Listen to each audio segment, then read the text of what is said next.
আজ থেকে বাঙালির ঘরে ঘরে পিঠে পুলি উৎসব। আজ থেকে বাঙালির পৌষ পার্বণ উৎসব শুরু হচ্ছে। তার জন্য চালকুড়ি, নারকেল, খেজুর গুড়ের পাটালি আমাদের বাড়িতে এসে গেছে।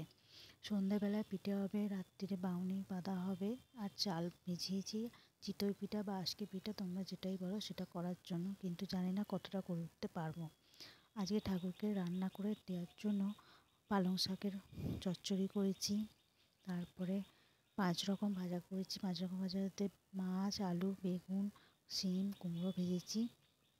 তারপরে হচ্ছে গাছের পেঁপে দিয়ে আলু দিয়ে একটা তরকারি করেছি, আর ফুলকপি আলু মাছ দিয়ে মাছের একটা তরকারি করেছি। একদম গরম গরম নামিয়েছি। দেখো ঠাকুরকে আজকে খেতে দেবো, তার জন্য আমাদের এইসব রান্না করতে হয়। ভাতটাও গরম, আর বেশি যে বাসনগুলো দেখছো একটু পরে মাজবো। আর ঠাকুরকে ভাতটা আজকে আমরাই দিই। আর এটা দেখো, তখন পালং শাকের চচ্চড়িটা ভালো বোঝা যাচ্ছে না বলে আর একবার দেখালাম। চান করে পুজোর ঘরে চলে এসেছি, ঠাকুরকে পুজো দিয়ে দিয়েছি। আর বাউনি জোগাড়জাতি করছি।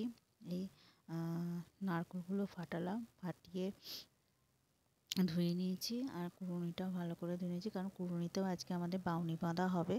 আর এবারে নারকেলটা একটা মালা কুড়ে নিয়েছি, আর একটা কুড়বো দেখো।